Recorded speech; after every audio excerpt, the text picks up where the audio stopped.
안녕하세요. 미익주식론 대학의 미준입니다. 4월 10일 오늘의 미익주식 뉴스를 시작합니다. 오늘도 변함없이 미국 주식 투자의 정석을 지키고 있는 미준에 오신 것을 환영합니다. 제가 어제 방송에서 여러분들께 부탁 말씀을 하나 드렸잖아요. 조회수에 비해서 좋아요의 수가 너무 적다 이렇게 제가 좀 푸념을 했습니다. 실제로 조회수가 17,000개인데 여기 보시면 좋아요의 숫자는 1247개에 불과하잖아요. 그러니까 시청하시는 분들 중에 10%도 되지 않습니다. 그런데 제가 방송에서 이렇게 여러분들께 요청을 드린 이후에 어제 방송에서는요. 지금 현재 조회수가 12,000회거든요. 근데 좋아요 수는 무려 2,716개입니다. 그래서 20%가 넘는 많은 시청자분들께서 좋아요를 눌러주셨습니다. 어제 좋아요 눌러주신 모든 분들께 감사 말씀드리고 싶고요. 그런데 재밌는 부분은 평소에 비해서 싫어요도 많이 늘었습니다. 무려 31분께서 싫어요를 눌러주셨는데요. 이분들께는 제가 항상 좀 죄송한 마음도 있고 좀 애증 같은 게 남아 있습니다. 예전에 제가 모멘텀 투자를 시작하기 전에 이제 성장주 위주로 투자를 했는데요. 2022년에 이제 베어마켓이 왔을 때 빠르게 탈출하지 못하고 제가 이제 보유하고 있던 종목을 그대로 따라하신 분들은요. 많은 손실을 입으셨거든요. 그래서 늘 마음 한켠에는 이분들이 빠르게 좀 모멘텀을 따라 하셨으면 얼마나 좋았을까 이런 나름대로의 생각도 있고요. 또 그때 제가 너무 뭐라 그럴까 자신감 넘치는 콘텐츠를 만들었던 것이 아닌가 이렇게 개인적으로 좀 후회도 하고 반성도 하고 있습니다. 하루빨리 싫어요 눌러주시는 분들의 마음이 좀 풀리셨으면 좋겠다라는 개인적인 바람을 가지고 있고요. 자, 어쨌든 여러분들 이렇게 좋아요 많이 눌러주셔서 개인적으로는 많은 동기부여가 되고 있습니다. 그리고 오늘은 한 가지 여러분께 부탁 말씀드리고 싶은데요. 어제 방송을 보시고요. 뭐 대부분의 분들께서는 굉장히 긍정적인 댓글을 남겨주셨는데요. 한 분이 이런 말씀을 하시더라고요. 왜 이렇게 컨텐츠가 불친절하냐 이렇게 컴플레인 하셨는데요. 이게 무슨 얘기냐면 어제 제가 구독자분의 질문을 읽어드렸잖아요. 한 분께서는 테슬라 주가가 많이 떨어졌는데 지금이라도 매도해야 되는가 이런 질문이었고요. 또 하나는 이제 AAOI가 주가가 많이 올라갔는데 언제 매수를 해야 되는가 기다려야 되는가 아니면 지금이라도 매수를 해야 되는가 이런 구체적인 매수 매도에 대한 질문이 있었습니다. 그런데 거기에 대해서 제가 속 시원하게 답을 안 해드렸잖아요. 지금 사야 됩니다. 지금 팔아야 됩니다. 근데 저는 주식 리딩방이 아닙니다. 그 얘기는요. 언제 주식을 사라 팔아라 이런 얘기를 하는 채널이 아니거든요. 예전부터 항상 미주은 채널에서는요. 여러분들께서 적절하게 주식 투자의 전략을 수립하실 수 있고 또 가장 좋은 시점에서 주식을 사고 파실 수 있도록 정보를 제공해 드리는 역할을 하고 있습니다. 그리고 거기에서 한 걸음 더 나아갔죠. 저 같은 경우는 제 자신이 포트폴리오를 직접 운영하면서 포트폴리오에 어떤 변화가 있는지 유튜브 방송을 통해서도 보여드리잖아요. 지금 제가 투자하고 있는 종목이 이렇습니다라고 공개를 하고요. 그리고 운영하고 있는 유료 멤버십에서는요. 심지어 주식을 사고 팔 때 실시간으로 공유해드리고 있습니다. 하지만 제가 해드릴 수 있는 것은 거기까지거든요. 제가 아무리 저의 주식 투자 목록이라든지 현황을 여러분들께 공개해 드려도 제가 이 시점에서 이 주식은 꼭 사야 된다. 이 시점에서 이 주식은 꼭 팔아야 된다. 이런 식의 리딩은 해드릴 수가 없다는 것을 여러분들께 좀 다시 한번 말씀드리고 싶습니다. 최근에 이제 주식 리딩방이 굉장히 큰 문제가 되고 있고요. 뭐 자칭 주식 전문가들이 실시간으로 특정 주식을 추천하는 것을 우리가 주식 리딩방이라고 부른다고 합니다. 자, 그런데 여러분들 이게 불법입니다. 왜냐면요. 투자 자문업자가 아닌 유사 투자 자문업자 등이 운영하는 주식 리딩방은 대한민국 법률에 따라서 불법으로 지금 나와 있거든요. 그 얘기는 뭐냐면 여러분들이 이런 주식 리딩방을 추종하다가 만약에 손실을 많이 입으시면요. 법적으로 손실을 이렇게 구제받기가 어렵습니다. 그렇기 때문에 굉장히 위험하다라는 말씀을 다시 한번 드리고 싶고요. 이렇게 특정 종목에 대해서 매수 의견의 의견을 여러분들께 직접 전달하는 채널이나 아니면 리딩방은 좀 피하셨으면 좋겠다라는 개인적인 바람을 가져봅니다. 그리고 제가 어제 방송에서 저는 굉장히 좀 확실한 메시지를 전달했다라고 느꼈는데 그렇지 못했던 것 같습니다. 제가 매도가 굉장히 중요하다는 말씀을 드렸잖아요. 그 얘기가 무슨 얘기냐면요. 주식을 이렇게 내가 지금이라도 사야 되나 아니면 주식을 지금이라도 팔아야 되나 이거를 너무 고민하지 않으셨으면 좋겠습니다. 주가가 막 올라갈 때 사는 게 두렵잖아요. 근데 매도를 두렵게 생각하지 않으면요. 사는 게 쉬워집니다. 샀다가 떨어지면 팔면 되잖아요. 그리고 안 떨어지면 계속 갖고 있으면 되고요. 그래서 모멘텀 투자를 하는 것은요. 쉽게 매매를 하는 것이다라는 것을 다시 한번 좀 말씀을 드리고 싶습니다. 테슬라가 주가가 떨어지는데 팔아야 되나? 그냥 팔면 됩니다. 왜냐하면 다시 올라가면 사면 되잖아요. 그리고 AAOI가 계속해서 주가가 올라가는데 사야 되는가? 그냥 사면 됩니다. 왜냐하면 주가가 떨어지면 다시 팔면 되잖아요. 자, 이렇게 좀 쉽게 매매 결정을 하시면요. 주식이 계속 올라갈 때 놓치는 경우가 별로 없고요. 주식이 계속 떨어질 때 계속 들고 있는 경우가 별로 없습니다. 따라서 우리 포트폴리오의 수익률이 계속 올라갈 수 있는 가장 효과적인 방법이다. 이 메시지만 다시 한번 강조해 드리고 싶습니다. 자, 그러면 여러분들 오늘 좋아요 잊지 마시고요. 여유가 되시면 댓글도 하나씩 부탁드립니다.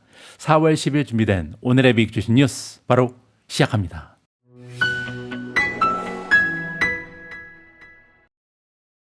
오늘도 소중한 구독자분들께서 남겨주신 댓글을 읽으면서 시작하도록 하겠습니다. 첫 번째 댓글은요. 마사럽이라는 아이디를 쓰시는 분께서 10시간 전에 남겨주셨습니다. 미조님, 모멘텀 투자에서 한 가지 궁금한 게 있습니다. 최근에 팔란티어 주가가 계속 하락하면서 50일 이평선 밑으로 다시 떨어졌는데 오늘 7% 더 하락했습니다. 평소에는 50일 이평선 밑으로 주가가 하락하면 바로 익절 손절하셨는데 팔란티어는 아직 안 하신 이유가 이평선 말고 다른 자료들도 보시고 계셔서 그런지 이유가 궁금합니다. 자, 일단 결론부터 말씀드리면요. 손절했습니다. 그래서 이번에는 조금 들어간 다음에 주가가 많이 떨어졌잖아요. 그래서 주식을 다 매도했고요. 제가 50일 이평선 아래로 떨어졌을 때 바로 매도하지 않은 이유는 뭐냐면요. 저는 바로 안 팝니다. 그래서 보통 추세가 꺾인 것 같을 때도 한 2, 3일 정도 주고 보거든요. 마지막으로 기회를 한 번 더 준 거죠. 그래서 추가적으로 계속 떨어지면서 하락세가 컨펌이 되면 그때 한 발 늦게 매도합니다. 자, 그렇게 되면 이렇게 한 7, 8% 심지어는 10% 정도 손실이 더 깊어질 수가 있는데요. 저는 그 정도는 그냥 감수합니다. 제가 투자를 하는 이유는 한 10%, 20% 수익을 올리기 위해서 하는 게 아니거든요. 하나의 종목을 선정해서 이 종목이 100%, 200%, 300% 이렇게 올라갈 것을 기대하면서 투자를 하기 때문에 사실 5%, 6%, 7%, 10% 이런 손실에는요 별로 이렇게 반응하지 않는 스타일이다. 이렇게 보시면 됩니다. 올라가다 이렇게 떨어지는 경우도 마찬가지고요. 보통 이렇게 추세가 꺾였다라고 생각할 때 다시 한번 방향이 선회되는 경우가 있기 때문에 보통은 한 이틀 정도, 많으면 3일 정도는 두고 본다는 것을 다시 한번 말씀드리고 싶습니다. 다음에는 김영곤님께서 10시간 전에 남겨주셨는데요. 칭찬해 주셨습니다.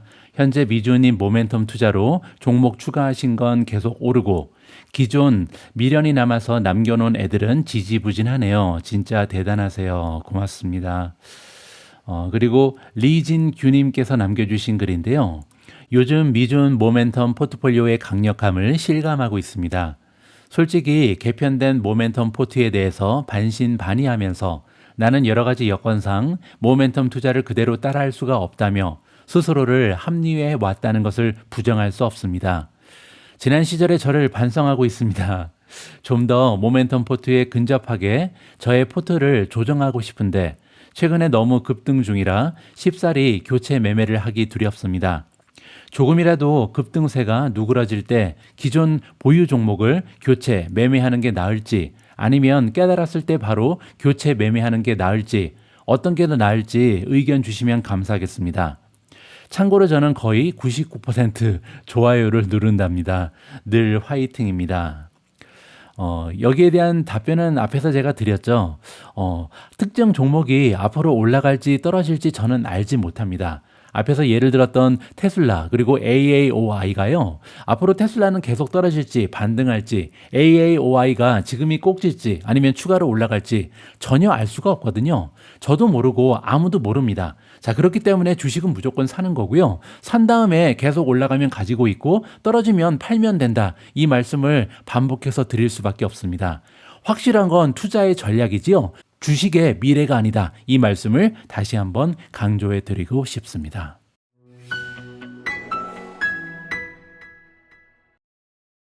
오늘도 어제 미국 증시 시황을 정리하도록 하겠습니다. 기분 좋은 색깔이 계속해서 S&P 500을 지배하고 있습니다. 어제 역시도 녹색을 띤 종목의 수가 훨씬 더 많아 보이죠. 물론 이제 에너지라든지 헬스케어 같은 방어주는 이제 하락세를 보이고 있고요. 여기 보시면 소프트웨어가 굉장히 좋지가 않았습니다. 최근에 이제 소프트웨어 종목이 굉장히 많은 폭으로 급락했는데요. 어제 하루 동안도 굉장히 큰 폭으로 떨어진 종목이 많이 발견이 됩니다. 그럴 만한 악재가 하나 있었는데요.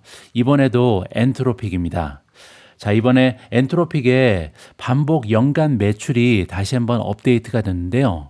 그 추세가 너무나 강력합니다. 자, 보시는 것처럼 불과 한 달 전에는요. 19빌리언에 불과했는데요.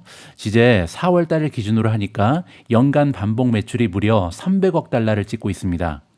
자, 여기 나와 있는 Annualized Run Rate이 뭐냐면요. 예를 들어서 이번 달에 우리가 뭐 1억 달러를 만들어냈다. 그러면 여기에다가 12를 곱하면 1년의 매출이 계산이 되잖아요. 이거를 Annualized Run Rate이라 그러는데 그게 한 달 전에는 19빌리언에 불과했습니다. 자, 그런데 이번 달 되고 나서 다시 한번 계산하니까 이게 무려 300억 달러가 넘어가는 거거든요. 자, 이런 식으로 엔트로픽의 매출이 기하급수적으로 올라간다는 얘기는요. 그만큼 많은 소프트웨어 기업들의 매출을 뺏어오고 있다는 거죠. 자, 한 기업이 매출이 기하급수적으로 올라가기 위해서는요. 어쩔 수 없이 다른 기업들의 매출은 떨어질 수밖에 없습니다. 자, 이렇게 엔트로픽의 매출이 올라가는 추세를 보이면서 나머지 소프트웨어 기업들의 주가가 동반적으로 하락했다. 이렇게 보시면 될 것 같습니다. 자, 어쨌든 미국 증시의 분위기는 굉장히 좋았습니다. 모든 지수가 동반적으로 올라갔는데요. 마이크로캡 초소형주가 1.11% 올라가면서 가장 좋았고요. 소형주가 플러스 0.71%, 나스닥 100도 플러스 0.68, S&P 500도 0.58% 상승했습니다. S&P 500을 이루는 11가지 섹터별 성적을 보면요. 딱 3개의 섹터만 마이너스죠. 원자재, 헬스케어, 그리고 에너지만 마이너스를 보였고요. 나머지 섹터는 모두 다 기분 좋게 상승세를 만들어냈습니다. 따라서 시장의 폭이 더 넓어졌겠죠. 자, 보시는 것처럼 46.41에서요. 48.2까지 올라갔습니다. 자, 이제는 거의 50% 가까운 주식이요. 단기적으로 추세가 살아났다. 모멘텀이 좋아졌다. 이렇게 보시면 되고요. 장기적으로 추세가 좋은 종목은 55.37%까지 상승했습니다. 시장의 폭이 좋은 건 너무나 반가운 일이고요. 자, 빅스도 굉장히 좋죠. 자, 왜냐하면 지금 빅스가 오래간만에 22하까지 하락했습니다. 역사적인 평균까지는 도달을 한 거죠. 자, 그래서 변동성 지수가 20 아래로 떨어지면요. 정상적인 변동성으로 지금 시장이 진행되고 있다. 이렇게 보시면 되고요. 자, 보시면 일단 21일 평선은 25.3, 51일 평선은 22.3이었잖아요. 둘 다 하향 돌파됐고요. 자, 이제 딱 하나 남았는데요. 200일 이평선이죠. 지금 현재 공포지수의 200일 이평선은 18.13회가 있습니다. 조금만 떨어지면요. 200일 이평선 아래쪽으로 하향 돌파되는 거죠. 자, 그렇게 되면요. 투자자들이 굉장히 안정적으로 투자할 수 있는 변동성이 낮은 장세가 시작된다. 이렇게 기대를 해볼 수가 있겠습니다. Fear and Greed 인덱스는 조금은 늦게 변화하고 있는데요. 아직까지는 Fear 단계에 머물러 있죠. 자, 그렇지만 어제에 비해서 많이 올라갔습니다. 이제 36을 찍고 있거든요. 방향성이 굉장히 좋죠. 타임라인으로 보면 지금 바닥을 찍고 급격하게 V자 반등을 보이고 있다. 따라서 공포 탐욕 지수 역시도 추세가 굉장히 안정화되고 있다는 것을 확인해 볼 수가 있었습니다. 자, 마지막으로 AAII 설문조사 결과인데요. 마찬가지입니다. 지금 보시면 3월 18일, 3월 25일 이때가 바닥이었다는 게 한눈에 보이죠. 그래서 그 이후에 계속해서 점점 더 많은 사람들이 긍정적인 전망을 가지게 됐고요. 부정적인 전망을 가진 사람도 갑자기 뚝 떨어졌죠. 자, 물론 아직까지는요, 43%는 굉장히 높은 수치긴 합니다. 역사적인 평균을 보시면요, 보통은 31%의 투자자들만 부정적인 의견을 가지고 있거든요. 따라서 그 얘기는 아직까지 12%포인트 정도의 투자자들은요, 주식을 팔고 기다리고 있는 거죠. 주가가 떨어지기를 기다리는 사람들이 아직은 43%다. 따라서 추가적으로 이 사람들이 주식을 사게 되면 계속해서 상승할 수 있을 것이다. 이렇게 역발상이 가능할 것 같습니다. 다음에는 미준 포트폴리오의 성적입니다. 두 가지의 포트폴리오를 모두 볼 텐데요. 첫 번째는 모멘텀을 추종하는 미준 모멘텀 포트폴리오의 성적이고요. 어제는 샌디스크가 가장 좋았습니다. 무려 9.05% 추가적으로 상승했고요. 두 번째는 마벨 테크놀로지 플러스 4.79%, 세 번째는 마이크론입니다. 자, 보시는 것처럼 어제까지는 포함되어 있지 않았던 마이크론이 새롭게 추가가 됐고요. 마이크론 외에도 새롭게 이번에 모멘텀 포트폴리오에 추가된 종목이 세 종목이 더 있습니다. 한번 확인해 보시죠. 네 번째는 GE 버노바고요. 3.41%, 다섯 번째 셀레스티카 플러스 2.38, 벌팁 홀딩스 플러스 2.35, AMD가 추가됐죠. 어제는 2.08% 올라갔고요. AVGO, 브로드컴도 새롭게 모멘텀에 추가됐습니다. 플러스 1.22%, 엔비디아가 플러스 1.01, 코히런트 플러스 0.84, AAOI가 플러스 0.45%, TSMC는 0.12% 떨어졌고요. 루멘텀이 마이너스 0.21, 웨스턴 디지털 마이너스 0.27, 마지막으로 델 테크놀로지가 2.16% 떨어지면서 가장 좋지 않았습니다. 다음에는 미준 타픽 포트폴리오입니다. 앞에서 함께 살펴봤던 미준 모멘텀 포트폴리오는 많은 변화가 있었죠. 일단 모멘텀이 많이 하락한 팔란티어가 제외가 됐고요. 그리고 새롭게 4종목이 추가됐습니다. 자, 반면에 타픽 포트폴리오는 전혀 문제가 없어서 아직까지는 그대로 유지가 되고 있고요. 다시 한번 설명을 드리면 미준 타픽 포트폴리오는요, 펀더멘탈적인 문제가 감지되거나 아니면 지나치게 이 밸류에이션이 상승하면, 여기서 얘기하는 밸류에이션은 PEG를 얘기하고요. 자, 이렇게 드라마틱한 변화가 없다면 되도록이면 업데이트를 하지 않는다. 새로운 종목을 추가하거나 배제하는 경우는 별로 없을 것이다. 이렇게 이해하시면 될 것 같습니다. 어제 타픽 포트폴리오도 괜찮았습니다. 일단은 모멘텀이 좋은 종목이 여러 개 발견이 되는데요. 샌디스크, 마벨 이런 종목들은 앞에서 우리가 이미 살펴봤고요. 마이크론도 새롭게 모멘텀 포트폴리오에 들어갔지만 어제도 3.63% 올라갔습니다. 자, 다음에는 메타가 최근에 굉장히 좋죠. 2.61% 추가적으로 상승했고요. AMD도 이미 모멘텀에 포함이 됐죠. 브로드컴도 마찬가지고요. 엔비디아도 이미 모멘텀에서 설명을 드렸고요. 알파벳이 플러스 0.52%. 자, 나머지는 빨간색을 보이고 있는데요. 마이크로소프트 마이너스 0.34, 크레도 마이너스 2.07, 델 테크놀로지 마이너스 2.16, 마지막으로 탈렌 에너지가 4.83% 떨어지면서 가장 좋지 않았습니다. 오늘의 메인 기사로 넘어갑니다. 오늘은 굉장히 흥미진진한 기사 하나를 여러분들께 읽어드릴 텐데요. 그 내용은 굉장히 부정적입니다. 왜냐하면 바로 이 기사인데요. 이 기사의 핵심 내용이 뭐냐면요. 베이비 부머들이 드디어 매도를 시작한다. 따라서 미국 증시의 파티는 끝날 수도 있다. 자, 이런 내용입니다. 여러분들 알고 계신 것처럼 주식시장은요, 하나의 경매 시장입니다. 근데 이제 경매를 하는데 판매되는 것도 여러 개가 있고요. 사고 파는 사람도 여러 사람들이 한꺼번에 이제 등장을 하고 거래를 하는 이런 경매 구조다. 이렇게 보면 됩니다. 자, 따라서 수요와 공급의 법칙에 따라서 가격, 즉 주가가 결정이 되는데요. 사고자 하는 사람이 많으면 주가가 올라가고요. 팔고자 하는 사람이 더 많으면 주가는 떨어집니다. 따라서 수요와 공급의 이 상황을 우리가 이해하는 것이 너무나 중요하다. 이렇게 보면 되는데요. 그런 의미에서 이번 기사는 굉장히 좀 논리적으로 설명이 되어 있습니다. 지금까지 미국 경제를 지켜왔던 베이비 부머들이요, 이제는 모두 은퇴를 하고 더 이상 일을 하지 않는다. 자, 따라서 지금까지는 베이비 부머들이 주식을 많이 매수를 했겠죠. 근데 이들이 은퇴를 본격적으로 시작하면서 드디어 여태까지 투자했던 주식을 팔아서 은퇴 자금으로 사용한다는 겁니다. 자, 따라서 매도량이 매수보다 더 많을 것이다. 그렇기 때문에 미국 증시는 드디어 파티가 끝나고 앞으로는 어려울 수 있다. 이런 내용이거든요.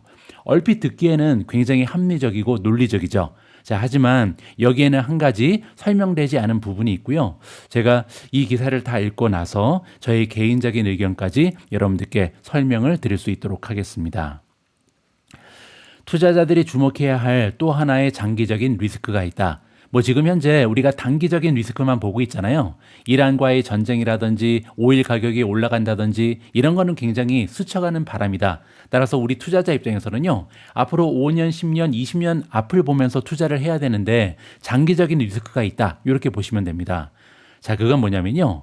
수십 년에 걸쳐 이어온 밸류에이션의 상승 추세, 특히 미국 대형주의 상승 흐름을 근본적으로 뒤바꿀 수 있는 구조적인 변화가 일어나고 있다. 이렇게 겁을 주고 있습니다. 자, 그게 뭐냐면요. 베이비붐 세대가 점점 더 많이 은퇴 연령에 접어들고 있거든요. 그리고 이들은 은퇴 생활을 충당하기 위해서 보유 투자 자산을 점진적으로 매각하기 시작할 것이다. 자, 합리적인 설명이죠. T.S. 롬바드의 수석 미국 이코노미스트 스티브 블리츠가 나오는데요. 자, 이 사람이 이것이 주식시장의 핵심 수요 기반을 약화시킬 수 있다. 이렇게 경고하고 있습니다. 자, 왜냐하면 우리가 너무나 잘 알고 있는 것처럼 미국의 경제는요. 베이비 부머들이 사실상 지금까지 지원을 해왔습니다. 이분들 때문에 미국 경제가 세계 최고의 경제였고요. 그리고 미국 주식 시장도 이분들이 많이 투자했기 때문에 계속해서 우상향할 수 있었거든요. 자, 그런데 문제는 이러한 핵심 수요 기반이 드디어 떠나가고 있다. 이렇게 얘기하는 거죠. 블리츠에 따르면요. 미국은 고령화하고 있으며 고령층은 젊은 세대와는 다른 위험 허용 범위를 가지고 있다. 자, 따라서 리스크 자산에 대한 투자를 줄일 수밖에 없다. 이렇게 이해가 가능한 거죠. 지난 수십 년간 401k가 같은 확정 기여형 퇴직연금 플랜을 통해서 주식에 투자해온 이 투자자들은요. 주가와 밸류에이션을 지속적으로 끌어올리는 핵심 동력이었습니다. 피델리티 인베스트먼트의 데이터에 따르면요. 미국 내에서 평균 401k 계좌 잔액은요. 2024년 4분기부터 2025년 4분기 사이에 11% 추가적으로 증가했습니다. 따라서 아직까지는 계속해서 투자 자금이 늘어나고 있다는 거죠. 자, 그런데 문제는 지금부터는 달라질 수 있다는 거죠. 왜냐하면 핵심 근로 연령층 25세에서 54세 대비해서 65세 이상 인구 비율이 계속 올라가고 있거든요.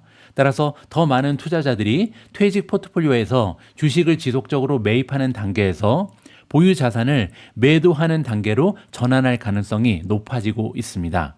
자, 그리고 이는 리스크가 낮은 채권으로 자산을 이동시키거나 생활비 마련을 위한 현금을 인출하기 위한 것이다. 자, 지금까지는 미국 사람들은 굉장히 많은 자산을 주식에 투자를 해왔는데요. 이게 바뀔 수 있다는 거죠. 주식을 팔아서 이거를 조금 더 안전한 자산인 채권으로 옮기거나 아니면 그냥 은행에 넣어놓고 이자를 받을 수도 있는 거고요. 아니면 아예 생활비가 모자라서 이거를 팔아서 그냥 생활비로 쓸 수도 있다는 거죠. 연방준비제도 연준이 수집하고 블리츠가 분석한 데이터에 따르면요. 이러한 전환은 이미 어느 정도는 이미 시작되었다고 합니다. 401k 및 기타 유형의 퇴직 계좌를 포함하는 확정 기여형 연금 플랜들은요. 최근에 주식의 순매도자로 돌아섰고요. 뮤추얼 펀드에서도 자금을 환매하고 있다고 합니다. 드디어 이제 은퇴하신 분들이 주식을 팔고 있다는 거죠. 자, 다만 한 가지 긍정적인 측면이 있다면 고령화된 미국인들이 재무부 채권 및 기타 미국 국채로 더 많은 자금을 이동시킬 준비가 되어 있다는 점이다. 이 얘기는요, 채권 시장에는 오히려 긍정적인 측면이 있다는 거죠.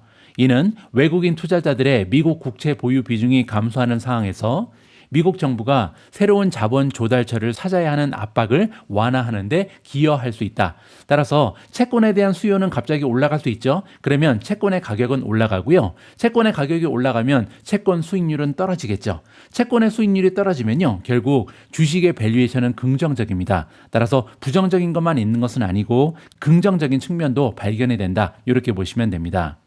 자, 결론적으로 베이비붐 세대는 주식을 채권으로 바꾸는 전환점 직전에 서 있다. 이게 결론입니다. 자, 여기까지 딱 읽어보시면요. 굉장히 논리적이고 말도 되고 좀 걱정이 되잖아요. 따라서 여러분들의 걱정을 좀 해소시킬 만한 논리를 가지고 제가 미존의 한마디를 작성해 봤습니다. 위의 기사에서 베이비 부머 세대가 은퇴하며 주식을 다 팔아치우면요, 미국 증시가 폭락하는 것이 아닌가, 이런 걱정이 가능한 상황입니다. 자, 그런데 저는 조금은 다른 생각을 가지고 있는데요. 어떤 얘기인지 한번 들어보시죠. 베이비붐 세대의 은퇴 매도는요, 구조적으로 역풍이 맞습니다. 부정적인 뉴스죠. 자, 그런데 최근에 미국 증시에 참여하는 외국인 투자 자금이요, 그 역풍을 상당 부분 상쇄하는 것으로 나타났기 때문에 제가 보기에는요, 그렇게 걱정할 일은 아니다라는 의견을 피력하고 싶습니다. 자, 일단 한국인 투자자분들이 얼마나 미국 주식에 투자를 많이 하는지 여기에 대해서 수치를 보여드리겠습니다. 미국 내 은퇴 세대가 자산을 현금화하는 동안 전 세계 투자자들은요, 오히려 미국 주식을 글로벌 안전자산으로 인식하고요, 포트폴리오를 확장하고 있습니다. 그리고 그 선두주자 중에 하나가 바로 대한민국이거든요. 미국 재무부의 국가별 보유 통계에 따르면요, 한국 명의로 잡힌 미국 주식 보유액은요, 2024년 6월 달에 4,860억 달러에서 2025년 6월 1년 만에 5,920억 달러로요, 무려 21.8%나 급등했습니다. 단 1년 만에 21.8%가 는다는 것은 굉장한 추세죠.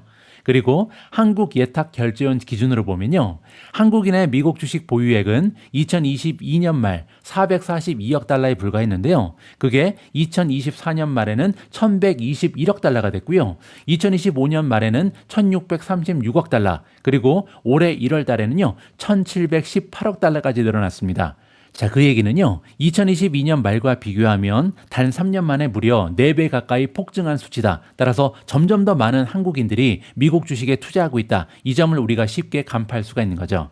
자, 이런 추세 때문에 최근에는요, 한국인 투자자들이 테슬라와 엔비디아 같은 주식은요, 웬만한 기관들보다 더 많은 물량을 투자하고 있다. 이런 말이 등장할 정도입니다. 자, 이러한 집중적인 매수세는요, 미국 대형주들의 밸류에이션을 지지하는 강력한 하방 경직성을 만들어낸다. 이렇게 이해가 가능한데요. 자, 왜냐하면 전 세계적으로 잘 알려진 글로벌 기업을 선호할 수밖에 없기 때문이다.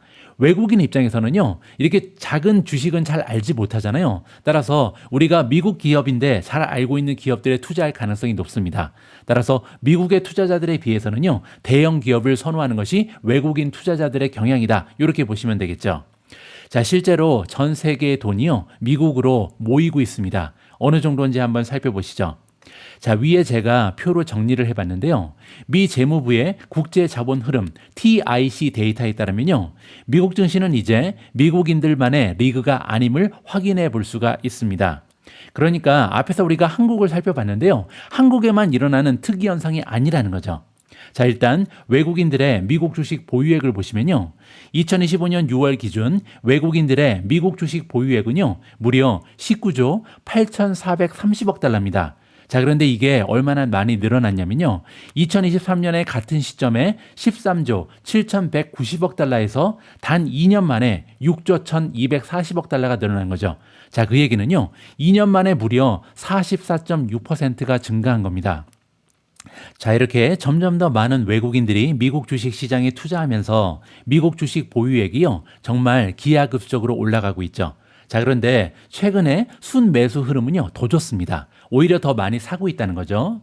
자, 여기 보시면요, 외국인의 미국 주식 순매수라는 것은 매수 금액 마이너스 매도 금액이잖아요. 자, 얼마나 많은 금액을 사고 있냐면요, 2024년에는 연간 약 3,075억 달러였습니다. 자, 그런데 이게 1년 이후인 2025년에는요, 연간 약 7,201억 달러로 2배 이상 확대되고 있거든요. 엄청나게 많은 금액이 추가적으로 유입되고 있는 거죠. 자, 그리고 2025년에는요, 외국인 민간 자금이 약 6,585억 달러, 그리고 공공 부분이 616억 달러를 순매수했습니다. 따라서 공공 부분의 자금이 아니고요, 지금 민간 자금이 들어오고 있다. 이 부분이 굉장히 고무적이죠. 자, 결론적으로 2025년 말 기준으로 보면요, 매월 평균 500억 달러 이상의 외국인 민간 자금이 꾸준히 미국 주식 시장으로 유입되고 있는 상황이다. 굉장히 긍정적입니다. 자, 장기 추세도 굉장히 좋은데요. 외국인의 미국 주식 보유 비중을 보시면요. 2009년에는 전체 시가총액의 23%만 외국인이 보유하고 있었습니다. 자, 그런데 이게 2024년을 보면요. 무려 55%까지 올라왔거든요. 그 얘기는 이제 미국 주식 시장의 반 이상은 외국인이 투자하고 있다. 그리고 15년 만에 2배 이상 늘어났다. 이렇게 해석이 가능할 것 같습니다. 자, 따라서 이는요, 미국 주식이 글로벌 기축 자산으로 자리 잡는 구조적인 변화가 이미 수십 년째 진행되고 있다. 이렇게 보시면 되겠죠. 자, 그리고 대한민국은요, 선진국입니다. 그 얘기는 뭐냐면요. 앞으로 점점 더 많은 개발도상국의 투자자들이 미국 증시로 뛰어들 가능성이 높잖아요. 지금은 뭐 유럽이라든지 호주라든지 한국이라든지 일본이라든지 이런 투자자들만 뛰어들고 있지만 결국은 점점 더 많은 글로벌 투자자들이 앞으로 미국 증시에 입성할 것이다. 저는 이렇게 기대하고 있습니다. 자, 결론입니다. 앞에 기사의 의견처럼 베이비 부머의 은퇴는요. 분명히 리스크 요인입니다. 하지만 이것이 미국 증시의 종말을 의미하지는 않는다. 이게 저의 결론이고요. 베이비 부머가 은퇴하면서 연금 계좌에서 주식을 파는 물량을요. 전 세계에 산재되어 있는 개인 투자자들 그리고 글로벌 국부 펀드들이요. 받아내고 있기 때문입니다. 이제 미국 주식은요. 미국인들만의 자산이 아니라 글로벌 안전 자산으로 인식되고 있다. 이 부분이 가장 핵심이라고 보시면 됩니다. 자, 앞에서 말씀드린 것처럼 한국뿐만 아니라 노르웨이, 싱가포르, 일본, 유럽의 개인, 기관 투자자들이요. 일제히 미국 주식의 비중을 늘리고 있는 상황입니다. 그리고 이 흐름은요. 단기적인 테마가 아니죠. 구조적인 변화다. 이렇게 보시면 되고요. 주식시장의 주인인 세대가 바뀌고 있는 과정일 뿐이다. 비록 베이비 부머는 점점 사라지고 있지만 중요한 것은요. 점점 더 많은 글로벌 투자자들이 미국 주식에 입성하고 있다. 이 부분이 가장 고무적이고요. 그 이유는 이제 미국 주식에 투자하는 게 너무나 쉬워졌기 때문이죠. 그리고 또 하나의 굉장히 중요한 이유가 있죠. 바로 4차 산업혁명입니다. 미국 기업들의 혁신, AI, 휴머노이드 로봇, 자율주행, 에너지 저장. 자, 이러한 혁신의 모습을 이끄는 것이 바로 미국 기업들이잖아요. 자, 따라서 미국 기업들이 이렇게 4차 산업의 모습을 이끄는 한 전 세계의 투자 자금은요, 대안을 찾지 못할 겁니다. 따라서 결국은 미국으로 흘러 들어올 수밖에 없다. 이것이 저의 생각입니다. 자, 따라서 미국 주식으로 은퇴하기는요, 막연한 희망이나 꿈이 아닙니다. 어떻게 보면 가장 실현 가능성이 높은 확실한 투자 전략이다. 이것이 제가 여러분들께 드리고 싶은 키 메시지입니다.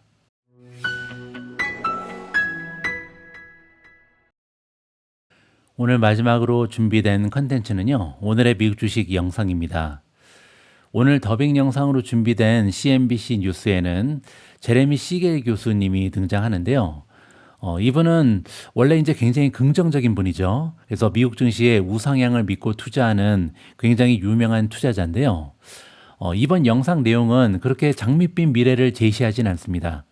단기적인 상승은 제한적이다. 따라서 지금 기술적인 반등이 일어나고 있는데 아마 당분간 미국 증시는 횡보할 것이다. 자, 그리고 게다가 금리 인상 가능성도 있다. 굉장히 부정적인 전망을 제시하고 있거든요. 어떠한 얘기를 하는지 여러분들 직접 한번 들어보시면 좋을 것 같습니다. 4월 10일 오늘의 미국 주식 뉴스는 여기까지입니다. 이번 주에도 미주은과 함께 미국 증시 투자해 주신 모든 분들께 감사 말씀드립니다. 이번 주는 특히 너무나 빨리 흘러간 것 같습니다. 그리고 지금까지 굉장히 부진했던 미국 증시가 오래간만에 힘을 내면서 기분도 많이 좋았는데요. 여러분도 오래간만에 걱정을 좀 떨쳐버리시고 다가오는 주말은요, 즐겁고 생산적인 시간으로 가꾸어 나가시기 바랍니다. 저는 다음 주에도 여러분들 투자 활동에 도움될 수 있는 컨텐츠로 다시 찾아뵙겠습니다. 우리 모두가 미국 주식 투자로 은퇴하는 그날까지 다 함께 화이팅입니다. 행복한 하루 되세요. 감사합니다. 톰 리가 이번 주 초 방송에 출연했는데 매우 낙관적인 입장이었고 시장이 이미 바닥을 찍었다고 봤습니다. 당신이 어디에 서 있는지는 모르겠지만 그 의견에 동의하는지 알고 싶습니다. 저는 주식시장이 바닥을 찍었을 가능성이 있다고 생각하고 사상 최고치를 경신할 것이라는 점에서는 톰의 의견에 동의합니다. 다만 문제는 시점입니다. 솔직히 말해서 단기적으로는 그렇게 긍정적으로 보이지 않습니다. 화요일에 있었던 일은 최악의 시나리오였다고 생각합니다. 저는 그날 스콧 와프너와 함께 있었는데 당시 최악의 시나리오는 미국이 공격할 경우 이란이 해안 전반에 걸친 항구와 석유 시설, 시추 시설을 실제로 파괴하는 것이었습니다. 그런데 그 가능성은 이제 사실상 사라졌습니다. 어제 나타난 것은 그 최악의 시나리오가 배제되었다는 안도 랠리였다고 봅니다. 하지만 현재 상황을 보면 유가는 여전히 90달러 후반대에 있고 말씀하신 것처럼 양측의 요구를 나타낸 벤 다이어그램은 교집합이 거의 없는 상태입니다. 또 다른 관점에서 보면 델타 항공은 매우 낙관적인 전망을 내놓았지만 연료 비용이 20억 달러 더 들 것이라고 했습니다.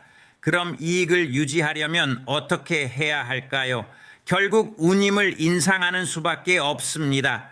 과거에는 좋았지만 그것은 유가가 60달러였을 때를 기준으로 한 것이지 지금처럼 80, 90, 100달러를 기준으로 한 것이 아닙니다. 그리고 금리 인하는 사실상 어려워 보이며 오히려 연준의 방향은 금리 인상 쪽일 가능성이 높다고 생각하기 시작했습니다. 당장 인상은 아니겠지만 상황이 매우 나빠지지 않는 한 파월은 마지막 회의에서 동결할 것으로 봅니다. 저는 다음 회의가 그의 마지막 회의가 될 것이라고 생각합니다. 하지만 통화 공급은 증가하고 있고 원자재 가격도 상승하고 있으며 재정 정책과 국방 지출도 확대되고 있습니다. 이런 상황에서 연준이 완화 정책을 취하기는 어렵다고 봅니다. 이는 채권과 주식시장 모두의 도전이 될 것입니다. 교수님 잠시 돌아가서 질문 드리겠습니다. 파월이 퇴임하면서 금리를 인상할 것이라는 의미인가요? 연준은 그의 마지막 회의에서 아무것도 하지 않을 것으로 봅니다. 물론 트럼프가 완전히 해임하지 않는 한 그는 계속 자리를 유지하면서 일종의 견제 역할을 할 수도 있습니다. 하지만 의장으로서의 회의는 마지막이 될 가능성이 높고 그 자리에서는 동결할 것이라고 봅니다. 그래서 변화가 있을 것이라고 생각합니다. 그런데 말씀을 들어보면 현재 경제 상황 자체가 케빈 워시에게 더 큰 부담이 될 것 같다는 느낌입니다. 파월이 아니라 이 사이클 자체가 문제라는 의미로 들립니다.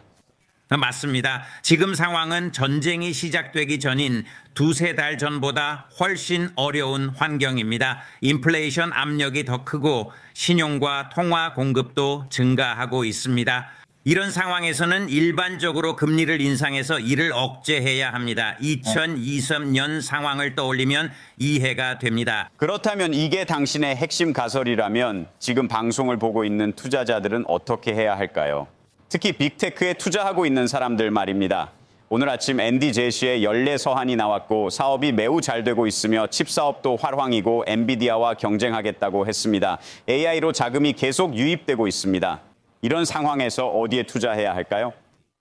앞으로 2주 내에 상황이 크게 개선되거나 일정이 연장되는 등의 긍정적인 해결이 나오지 않는다면 시장은 횡보할 가능성이 크다고 봅니다. 장기 채권 금리가 내려갈 것으로 보이지도 않고 일부 사람들이 기대하는 금리 인하도 기대하기 어렵습니다. 다만 장기적으로는 매우 낙관적입니다. AI가 경제를 크게 성장시킬 것이라고 생각합니다. 그렇다면 채권도 사지 말고 주식도 사지 말라는 의미인가요? 그런 의미는 아닙니다. 다만 명확한 해결이 나오기 전까지는 큰 상승 여력이 보이지 않는다는 뜻입니다. 향후 2, 3개월 동안은 횡보장이 이어질 가능성이 있습니다. 그렇다고 주식을 사지 말라는 것은 아니고 기존 주식은 유지하라는 의미입니다. 매도하지 말라는 것입니다. 역사적으로 보면 시장은 큰 상승 전에 횡보하는 경우가 많습니다. 다만 단기적으로는 상승 여력이 제한적이라고 보고 있습니다. 그렇다면 지금 현금이 있다면 어떻게 하시겠습니까? 저는 현금을 보유할 것 같습니다. 물론 모든 사람이 여유 현금을 가지고 있는 것은 아니겠지만요. 여전히 저는 주식에 대해 매우 낙관적입니다. 오히려 예상보다 높은 인플레이션은 주식 투자에 더 유리한 환경일 수 있습니다. 저는 주식시장 하락보다 채권 금리 상승을 더 우려하고 있습니다.